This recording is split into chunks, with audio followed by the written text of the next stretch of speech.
Hello' everyone, সকলোকে স্বাগতম আন এটা নতুন ভিডিঅ'লৈ। আজিৰ এইটো ভিডিঅ'ত আমি আলোচনা কৰিম ক্লাছ 7ৰ সমাজ বিচিত্ৰত থকা পাৰ্ট 3 ভাৰতৰ কৃষি আৰু উদ্যোগ। ষ্টুডেণ্টছ, তোমালোকৰ 26 বৰ্ষৰ সমাজ বিচিত্ৰ যোনখন নতুন কিতাপ আছে তাৰে 3 নম্বৰ পাৰ্ট হয়। 1 নম্বৰ পাৰ্ট আৰু 2 নম্বৰ পাৰ্টটো অলৰেডি তোমালোকক চেনেলত আপলোড কৰি দিয়া হৈছে। যোনে এতিয়াও দেখা নাই তোমালোকে দেখি লোৱা। 3 নম্বৰ পাঠৰ অন্তৰ্গত অনুশীলনীত থকা যিমানখিনি প্ৰশ্নৰ উত্তৰ আছে গোটেইখিনি সুন্দৰকৈ এইটো ভিডিঅ'ত আলোচনা কৰা হৈছে। চ' তোমালোকে ভিডিঅ'টো স্কিপ নকৰাকৈ শেষলৈকে চাই থাকিবা। প্ৰশ্নৰ উত্তৰবোৰ অতি চুক্তিকৈ আৰু সহজ ভাষাত বুজি পোৱাকৈ তোমালোকক লিখি দিয়া হৈছে। এবাৰ চালে তোমালোকে পাঠটো আৰু কেতিয়াও পাহৰি নোযোৱা। ঠিক আছে, এতিয়া অনুশীলনী 1ৰ প্ৰথমত কি দিয়া আছে 1 নম্বৰত যে উত্তৰ দিয়া ক নম্বৰ প্ৰশ্ন, ভাৰতৰ কৃষি ঋতু কেইটা আৰু কি কি? Very important question. উত্তৰ হ'ব ভাৰতৰ কৃষি ঋতু প্ৰধানকৈ 3টা। মনত ৰাখিবা, ভাৰতৰ কৃষি ঋতু প্ৰধানকৈ কেইটা? 3টা। প্ৰথমটো হ'ল কি খাৰিফ ঋতু, ৰবি ঋতু আৰু জায়দ ঋতু। এই 3টা হ'ল কি ভাৰতৰ কৃষি ঋতু 3টা। মনত ৰাখিবা কি কি? এই ক নম্বৰ প্ৰশ্নটো খুবেই ইম্পৰ্টেণ্ট হয়। ষ্টুডেণ্টছ, তোমালোকে ৰাইমনা ক্লাছেছ ইউটিউব চেনেলটো যদি এতিয়াও ছাবস্ক্ৰাইব কৰা নাই চেনেলটো ছাবস্ক্ৰাইব কৰি দিবা, এনেকৈ সুন্দৰ সুন্দৰ ক্লাছ সদায়ে পাই থকাৰ কাৰণে। এতিয়া খ নম্বৰ প্ৰশ্ন, ভাৰতৰ কোন কোন ৰাজ্যত কি কি ৰোপণ শস্যৰ খেতি কৰা হয়? উত্তৰ হ'ব অসম, পশ্চিমবংগ, কেৰালা, তামিলনাডু, কৰ্ণাটক, উৰিষ্যা আৰু অন্ধ্ৰপ্ৰদেশৰ কিছুমান অঞ্চলত ৰোপণ কৃষি কৰা হয়। ইয়াৰ ভিতৰত চাহ, ৰবৰ, কফি, তামোল, নাৰিকল আদি প্ৰধান। ইয়াত কৈছে ৰোপণ শস্যৰ খেতি। ৰোপণ শস্যৰ খেতি ক'ত ক'ত কৰা হয় ভাৰতৰ, কোন কোন ৰাজ্যত কৰা হয়? ইয়াত ৰাজ্যকেইটাৰ নাম লিখি দিয়া হৈছে। আৰু ৰোপণ শস্যৰ খেতি কোনবোৰ হয়? এইবোৰ, যেনেকৈ চাহ খেতি, ৰবৰ খেতি, কফি খেতি, এইবোৰক কি বুলি কোৱা হয়? ৰোপণ শস্যৰ খেতি বুলি কোৱা হয়। ঠিক আছে, আশা কৰিছোঁ সকলোৱে বুজি পাইছা। যদি তোমালোকে ক্লাছবোৰ বুজি পাই আছা, কমেণ্ট কৰি নিজৰ নাম আৰু ডিষ্ট্ৰিক্টটো জনাবা কমেণ্টত, তেতিয়াহ'লে মই গম পাম যে তোমালোকে মোৰ ক্লাছবোৰ বুজি পাই আছা। এতিয়া গ নম্বৰ প্ৰশ্ন, ঝুম খেতি কাক বোলে? Most important question. ঝুম খেতি কাক বোলে? এইটো most important question, very very important. উত্তৰটো তোমালোকে ভালকৈ মনত ৰাখিবা, এইটো আহিব তোমালোকৰ পৰীক্ষাত। যে ঝুম খেতি কাক বোলে? উত্তৰ পূব ভাৰতৰ পাহাৰীয়া অঞ্চলবোৰত বন জংঘল কাটি জুই লগাই পৰিষ্কাৰ কৰি যি কৃষি পদ্ধতিৰে খেতি কৰা হয় তাকেই থলুৱা ভাষাত ঝুম খেতি বুলি কোৱা হয়। কি কৈছে যে উত্তৰ পূব ভাৰতৰ পাহাৰীয়া অঞ্চলবোৰত কি কৰে, এই আমাৰ যে বন জংঘল থাকে কি কৰে, কাটি জুই লগাই দিয়ে। জুই লগাই দি মানে চাফা পৰিষ্কাৰ কৰে। পৰিষ্কাৰ কৰাৰ পিছত যেতিয়া মাটিখিনি ওলাই আহে তেতিয়া কি কৰে, তাত খেতি কৰে। আৰু এই খেতিকে এনেকৈ পাহাৰত জংঘল কাটি চাফা কৰি বা পৰিষ্কাৰ কৰি খেতি কৰাকে কি বুলি কোৱা হয়? ঝুম খেতি বুলি কোৱা হয়। তাৰপিছত কি কৈছে, ইয়াক ছেদন আৰু দাখন কৃষিও বোলে। মানে এই পদ্ধতিটোক ঝুম খেতিৰ বাহিৰেও কি বুলি জনা যায়? ছেদন আৰু দাখন বুলিও জনা যায়। ঠিক আছে, বুজিছা তোমালোকে? এতিয়া ঘ নম্বৰত দিয়া আছে মিশ্ৰ কৃষি বুলিলে কি বুজা? আকৌ ইম্পৰ্টেণ্ট হয় প্ৰশ্নটো, যে মিশ্ৰ কৃষি বুলিলে কি বুজা? উত্তৰ হ'ব যি কৃষি ব্যৱস্থাত শস্য উৎপাদনৰ লগতে পশুপালন একেলগে কৰা হয় তাকে মিশ্ৰ কৃষি বোলে। একেবাৰে সহজ কথা, মনত ৰাখিবা যে যি কৃষি ব্যৱস্থাত, কি কৈছে, যি কৃষি ব্যৱস্থাত শস্য উৎপাদনৰ লগতে পশুপালন একেলগে কৰা হয়, মানে কৃষি কামো কৰা হয় লগতে কি কৰা হয়? পশুপালনো কৰা হয়, তাকে কি বুলি কোৱা হয়? মিশ্ৰ কৃষি বুলিও কোৱা হয়। এতিয়া আছে নেক্সট কি আছে 19 নম্বৰ প্ৰশ্নত কি দিয়া আছে, ট্ৰাক ফাৰ্মিং কি? এইটোও ইম্পৰ্টেণ্ট হয়। এই তোমালোকৰ গ, ঘ, উ তিনিওটা প্ৰশ্ন খুবেই ইম্পৰ্টেণ্ট, যে ট্ৰাক ফাৰ্মিং কি? এই পদ্ধতিৰ কৃষিত সাধাৰণতে কিহৰ খেতি কৰা হয়? উত্তৰ হ'ব যিবোৰ অঞ্চলৰ পৰা শাক পাচলি আৰু ফল মূল ট্ৰাকেৰে কঢ়িয়াই কম সময়ৰ ভিতৰতে নগৰৰ বজাৰত যোগান ধৰা হয় তাক ট্ৰাক ফাৰ্মিং বোলে। ইয়াত সাধাৰণতে ফল মূল আৰু শাক পাচলিৰ খেতি কৰা হয়। মনত ৰাখিবা, ট্ৰাক ফাৰ্মিং কাক কোৱা হয়? যি অঞ্চলৰ পৰা শাক পাচলি আৰু ফল মূল ট্ৰাকেৰে কঢ়িয়াই কম সময়ৰ ভিতৰতে নগৰৰ বজাৰত যোগান ধৰা হয় তাক ট্ৰাক ফাৰ্মিং বোলে। ইয়াক সাধাৰণতে ফল মূল আৰু শাক পাচলিৰ খেতি কৰা হয়, মনত ৰাখিবা। এতিয়া আছে দ্বিতীয় নম্বৰ প্ৰশ্ন, কৃষিক কিয় ভাৰতীয় অৰ্থনীতিৰ মূল ভেটি বুলি কোৱা হয়? ইয়াৰ উত্তৰ হ'ব যে কৃষিটো আমাৰ যি ভাৰতীয় অৰ্থনীতি আছে তাৰ মূল ভেটি কেনেকৈ কৃষি। উত্তৰ হ'ব ভাৰত এখন কৃষি প্ৰধান দেশ। দেশৰ প্ৰায় 54.6% লোকে প্ৰত্যক্ষভাৱে কৃষিৰ লগত জড়িত। মানে 50% বেছি মানুহ কি কৰে প্ৰত্যক্ষভাৱে মানে এক্টিভলি আমাৰ কৃষি কামৰ লগত জড়িত। দেশৰ উদ্যোগ আৰু শিল্পৰ উন্নতিও কৃষিৰ ওপৰতে নিৰ্ভৰশীল। কৃষিৰ পৰাই দেশৰ জনগণৰ আৱশ্যকীয় খাদ্য সামগ্ৰী আহে। সেয়েহে কৃষিক ভাৰতীয় অৰ্থনীতিৰ মূল ভেটি বোলা হয়। এইখিনিতে তোমালোকৰ অনুশীলনী 1-ৰ গোটেইকেইটা প্ৰশ্ন আলোচনা কৰা হৈ গ'ল। তোমালোকে যদি ক্লাছটো বুজি পাইছা তোমালোকে নিশ্চয় কমেণ্ট কৰি জনাবা, ঠিক আছে? আৰু চেনেলটো ছাবস্ক্ৰাইব কৰি দিবা, আগন্তুক দিনত সদায় ক্লাছ পাই থাকিবা। এতিয়া অনুশীলনী 2। অনুশীলনী 2-ৰ 1 নম্বৰত কি দিছে, তলৰ প্ৰশ্নবোৰৰ উত্তৰ দিয়া। ক নম্বৰ প্ৰশ্ন, ঘেঁহু আৰু কুঁহিয়াৰৰ খেতি ভাৰতৰ কোন কোন ৰাজ্যত কৰা হয়? কি কৈছে, ঘেঁহু আৰু কুঁহিয়াৰ ভাৰতৰ কোন কোন ৰাজ্যত এই খেতি কৰা হয়? ইয়াৰ উত্তৰ হ'ব উত্তৰ প্ৰদেশ, বিহাৰ, পাঞ্জাৱ, হাৰিয়ানা আৰু ৰাজস্থানৰ উত্তৰ অংশত ঘেঁহু আৰু কুঁহিয়াৰৰ খেতি কৰা হয়, ঠিক আছে? এতিয়া তোমালোকৰ খ নম্বৰ প্ৰশ্ন, তেলগুটি শস্য দুবিধৰ নাম লিখা। তেলগুটি শস্য মানে যোনবোৰ শস্যৰ পৰা তেল উলিওৱা হয়, এনেকুৱা ধৰণৰ দুটা শস্যৰ নাম লিখিব লাগে, যেনেকৈ বাদাম আৰু সৰিয়হ। বাদামৰ পৰাও তেল উলিওৱা হয় আৰু সৰিয়হৰ পৰাও তেল উলিওৱা হয়। এতিয়া গ নম্বৰত কি দিছে, বৃষ্টি ছায়া অঞ্চল কাক বোলে? বৃষ্টি ছায়া অঞ্চল কাক বোলে? ইয়াৰ উত্তৰ হ'ব জলীয় বাষ্প কঢ়িয়াই অনা বতাহে পৰ্বতত খুন্দা খাই এটা ঢালেৰে বৰষুণ দিয়ে, ঠিক আছে? বতাহজাক যেতিয়া পৰ্বতৰ আনটো ঢালেৰে তললৈ নামি যায় তেতিয়া তাত জলীয় বাষ্প অতি কম থাকে বা নাথাকে, ফলত সেইটো ঢালত বৰষুণ নহয় বা অতি কম হয়। বৰষুণ নোহোৱা এনে শুকান অঞ্চলটোক বৃষ্টি ছায়া অঞ্চল বোলে, ঠিক আছে? এনেকৈ পাহাৰ থাকে যে, যেতিয়া নদ নদীৰ পৰা এনেকৈ বতাহবোৰ বৈ আহে, ইয়াত খুন্দা খাই ওপৰত কি হয়, জলীয় বাষ্পৰ সৃষ্টি হয়, ফলত কি হয়, ইয়াত বৰষুণৰ মাত্ৰাটো বেছি হয়। কিন্তু এই পাহাৰৰ ওখ ঠাইখিনিৰ বাবে এই জলীয় বাষ্পখিনি ইয়াত জমা হৈ ইয়াত বৰষুণ বেছি হয়, কিন্তু ইফালে পাৰ হৈ যাব নোৱাৰে। পাৰ হৈ যাব নোৱাৰাৰ পিছত ইয়াত কি হয়, একেবাৰে বৰষুণৰ সংখ্যা কম হয় এইখিনি ঠাইত। এইখিনি ঠাইক কি বুলি কোৱা হয়? বৃষ্টি ছায়া অঞ্চল বুলি কোৱা হয়। এতিয়া ঘ নম্বৰ প্ৰশ্ন, ভাৰতৰ কোনটো অঞ্চল কপাহ খেতিৰ বাবে বিখ্যাত? কপাহ খেতি নিশ্চয় গম পাইছা কোনটো কপাহ খেতি বুলি কোৱা হয়। উত্তৰ হ'ব ভাৰতৰ দক্ষিণাত মালভূমিৰ উত্তৰ পশ্চিম অঞ্চল কপাহ খেতিৰ বাবে বিখ্যাত।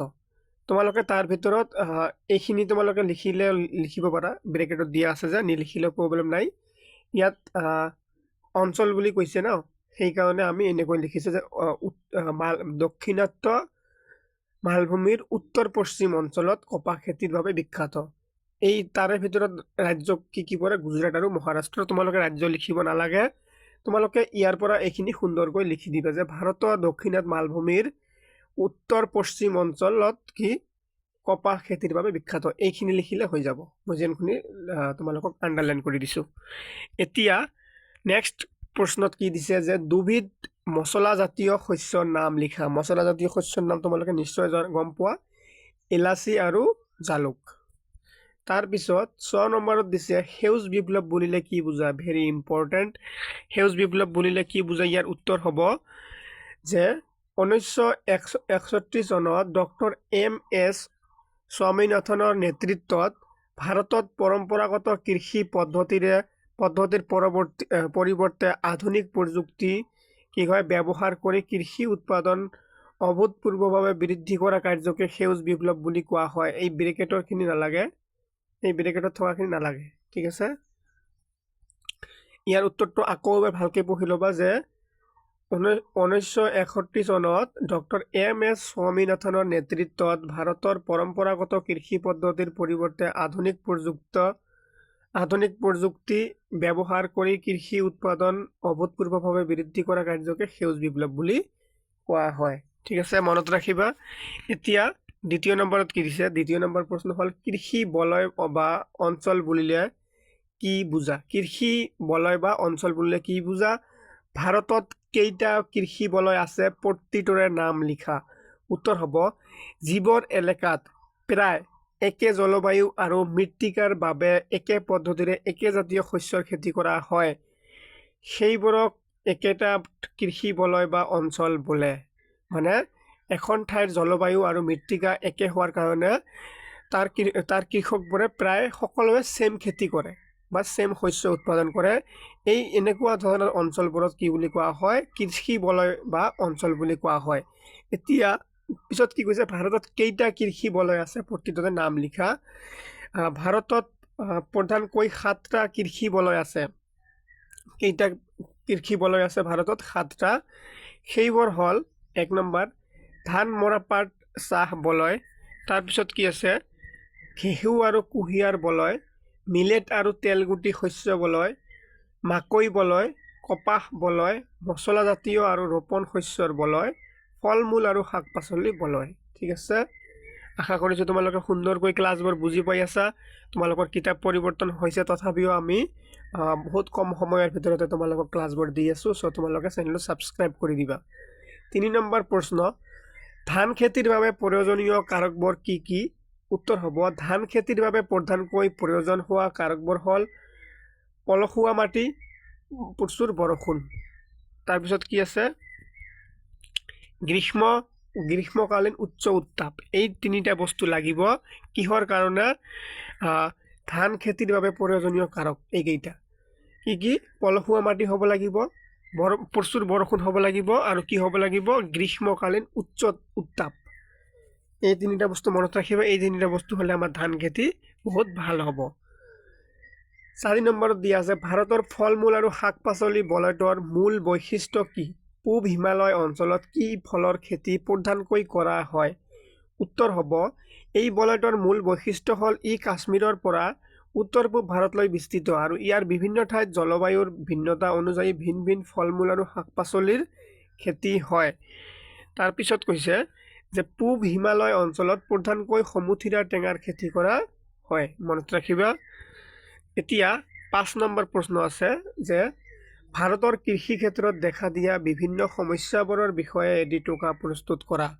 উত্তৰ হ'ব ভাৰত এখন কৃষি প্ৰধান দেশ হ'লেও ইয়াৰ কৃষি ক্ষেত্ৰত নানা সমস্যা দেখা দিছে। সেইবোৰ হ'ল জনসংখ্যা বৃদ্ধিৰ ফলত খেতি মাটিৰ কমি গৈছে। তাৰপিছত কি কৈছে? প্ৰযুক্তিৰ অভাৱ। বহু ঠাইত এতিয়াও উন্নত প্ৰযুক্তি আৰু সা সঁজুলিৰ অভাৱ দেখা যায়। তাৰপিছত কি কৈছে? যে জলসিঞ্চনৰ সমস্যা। আজিও বহু কৃষক বৰষুণৰ ওপৰত নিৰ্ভৰশীল হৈ থাকিব লগা হয়। মাটিৰ গুণাগুণ হ্ৰাস। একেডৰা মাটিতে বাৰে বাৰে খেতি কৰা আৰু অত্যাধিক ৰাসায়নিক দ্ৰব্য ব্যৱহাৰৰ ফলত মাটিৰ সাৰুৱা শক্তি কমি গৈছে। তাৰপিছত আছে জলবায়ুৰ পৰিৱৰ্তন। অনিয়মীয়া বৰষুণ বা বানপানীয়ে খেতিৰ বিস্তৰ ক্ষতি কৰে। ঠিক আছে, তাৰপিছত এতিয়া আছে তোমালোকৰ অনুশীলনী 3। অনুশীলনী 1 আৰু 2ৰ গোটেইখিনি প্ৰশ্নৰ উত্তৰ আলোচনা কৰা হৈ গ'ল। এতিয়া আছে অনুশীলনী 3।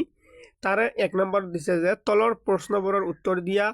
ক নম্বৰ প্ৰশ্ন 3টা হস্তশিল্পৰ নাম লিখা। হস্তশিল্প মানে হাতেদি বনোৱা বস্তুক কি বুলি কোৱা হয়? হস্তশিল্প বুলি কোৱা হয়। উত্তৰ হ'ব 3টা হস্তশিল্পৰ নাম হ'ল মৃৎশিল্প মানে মাটিৰ কাম, বাঁহ বেতৰ কাম আৰু তাঁত শিল্প। ঠিক আছে, এই 3টা মৃৎশিল্প, বাঁহ বেতৰ কাম আৰু তাঁত শিল্প, এইকেইটা কি? হস্তশিল্পৰ নাম। এতিয়া খ নম্বৰত দিছে কোন চনত ভাৰতত প্ৰথমটো ল-তীখা কেন্দ্ৰ স্থাপন কৰা হৈছিল? উত্তৰ হ'ব 1907 চনত ভাৰতত প্ৰথমটো ল-তীখা কাৰখানা স্থাপন কৰা হৈছিল। মনত ৰাখিবা, ভেৰি ইম্পৰ্টেণ্ট কুৱেশ্যন হয়। গ নম্বৰত দিছে ছোটানাগপুৰ অঞ্চলটোক কিয় ভাৰতৰ ৰুৰ শিল্প অঞ্চল বুলি কোৱা হয়? উত্তৰ হ'ব জাৰ্মানীৰ ৰাইন ৱেষ্টফেলিয়া ৰাজ্যৰ অন্তৰ্গত ৰুৰ শিল্প অঞ্চলটো ল-তীখা কয়লা আৰু উন্নত যন্ত্ৰপাতি উদ্যোগৰ বাবে পৃথিৱীত বিখ্যাত। ভাৰতৰ ছোটানাগপুৰ মালভূমি অঞ্চলত তেনেকৈ খনিজ সম্পদত চহকী হোৱাৰ বাবে ইয়াক ল-তীখা আৰু অন্যান্য গধুৰ উদ্যোগ গঢ়ি উঠিছে। তাৰপিছত সেইবাবে ইয়াৰ লগত তুলনা কৰি ছোটানাগপুৰক ভাৰতৰ ৰুৰ শিল্প অঞ্চল বোলা হয়। এতিয়া ঘ নম্বৰ প্ৰশ্নত কি কৈছে, হুগলী শিল্প অঞ্চল কি কি উদ্যোগৰ বাবে বিখ্যাত? ভেৰি ইম্পৰ্টেণ্ট হয় কোৱেশ্চনটো। উত্তৰ হ'ব যে হুগলী শিল্প অঞ্চল মৰাপাট, সূতা, কাপড়, কাগজ, গধুৰ অভিযান্ত্ৰিক আৰু ৰাসায়নিক উদ্যোগৰ বাবে বিখ্যাত। মনত ৰাখিবা এইবোৰ। তাৰপিছত কৈছে নেক্সটত যে 9 নম্বৰ প্ৰশ্ন, মুম্বাই পুনে শিল্প অঞ্চল কৰ পৰা কলৈ বিস্তৃত হৈ আছে? উত্তৰ হ'ব মুম্বাই পুনে শিল্প অঞ্চলটো পশ্চিম বৰৰ উপকূলীয় অঞ্চলৰ মুম্বাই থানেৰ পৰা পুনে আৰু নাছিকলৈকে বিস্তৃত হৈ আছে। ঠিক আছে। এতিয়া 6 নম্বৰত দিয়া আছে যে ভাৰতত সকলো ঠাইতে শিল্প অঞ্চল গঢ়ি নুঠাৰ মূল কাৰণটো কি? উত্তৰ হ'ব ইয়াৰ মূল কাৰণটো হ'ল খনিজ সম্পদৰ অসম বিতৰণ, যিবোৰ ঠাইত প্ৰয়োজনীয় কেঁচা সামগ্ৰী পৰিবহণৰ সুবিধা আৰু বজাৰ সহজলভ্য সেইবোৰ ঠাইতহে শিল্প অঞ্চল গঢ়ি উঠে। খনিজ সম্পদ সকলো ঠাইতে সমান পৰিমাণে পোৱা নাযায় বাবে সকলো ঠাইতে উদ্যোগ গঢ়ি নুঠে। দ্বিতীয় নম্বৰত দিয়া আছে উদ্যোগবোৰক কিহৰ ভিত্তিত শ্ৰেণী বিভাজন কৰা হৈছে? শ্ৰেণী কেইটা কি কি? উত্তৰ হ'ব উদ্যোগবোৰক আকাৰ, কেঁচা সামগ্ৰী উৎপাদন আৰু মালিকী স্তৰৰ ভিত্তিত শ্ৰেণী বিভাজন কৰা হৈছে। আকাৰ আৰু প্ৰকৃতি অনুসৰি উদ্যোগবোৰক 3টা শ্ৰেণীত ভাগ কৰা হৈছে। ইয়াৰ উত্তৰ হ'ব শ্ৰেণীকেইটা কি কি? প্ৰথমটো হ'ল কুটিৰ শিল্প বা ঘৰুৱা উদ্যোগ, দ্বিতীয়টো হ'ল ক্ষুদ্ৰ উদ্যোগ আৰু শেষৰটো কি? বৃহৎ উদ্যোগ। মনত ৰাখিবা এইবোৰ। এতিয়া 3 নম্বৰ প্ৰশ্নত কি কৈছে যে দেশ এখনৰ উদ্যোগৰ বিকাশ কি কি কাৰকে প্ৰভাৱ পেলায়? মানে দেশ এখনৰ যেতিয়া উদ্যোগত বিকাশ হ'ব বা উন্নত হ'ব কি কি কাম বা কাৰকে কি কৰে? প্ৰভাৱ পেলায়। উত্তৰ হ'ব দেশ এখনৰ উদ্যোগৰ বিকাশত প্ৰভাৱ পেলোৱা কাৰকবোৰ হ'ল যে প্ৰয়োজনীয় কেঁচা সামগ্ৰী সহজলভ্যতা, মানে কেঁচা সামগ্ৰীখিনি কি কৰিব লাগিব? সহজতে বা কম পইচাতে পাব লাগিব। উন্নত পৰিবহণ আৰু যোগাযোগ ব্যৱস্থা, পৰ্যাপ্ত বিদ্যুৎ শক্তি বা ইন্ধনৰ যোগান, উপযুক্ত বজাৰৰ সুবিধা, শ্ৰমিক আৰু মূলধনৰ যোগান। এইবোৰ হ'লে কি হ'ব? উদ্যোগ বিকাশত কি কৰে? এইবোৰ কাৰকে প্ৰভাৱ পেলায়। এতিয়া 4 নম্বৰ প্ৰশ্নত কৈছে যে ভাৰতৰ আটাইতকৈ দ্ৰুতভাৱে বিকশিত শিল্প অঞ্চল কোনটো? এই অঞ্চলটো কি উদ্যোগৰ বাবে জনাজাত? উত্তৰ হ'ব ভাৰতৰ আটাইতকৈ দ্ৰুতভাৱে বিকশিত শিল্প অঞ্চলটো হ'ল মাদুৰাই, কইম্বাটুৰ, বাংগালোৰ শিল্প অঞ্চল। এই অঞ্চলটো মূলত বস্ত্ৰ উদ্যোগৰ বাবে বিখ্যাত যদিও ইয়াত যন্ত্ৰপাতি, টেলিফোন, বিমান আৰু অভিযান্ত্ৰিক উদ্যোগৰ বাবেও জনাজাত। ঠিক আছে ষ্টুডেণ্টছ, এইখিনিতে তোমালোকৰ 7ম শ্ৰেণীৰ নতুনকৈ অহা সমাজ বিচিত্ৰৰ 3য় নম্বৰ পাঠ ভাৰতৰ কৃষি আৰু উদ্যোগ অতি সুন্দৰকৈ 3টা অনুশীলনীৰ প্ৰশ্নখিনি আমি আলোচনা কৰিলোঁ। চ' আশা কৰিছোঁ তোমালোকে ক্লাছটো বুজি পাইছা, ভালকৈ পঢ়িবা। সকলোকে বেষ্ট অফ লাক আৰু চেনেলটো ছাবস্ক্ৰাইব কৰি দিবা। ধন্যবাদ।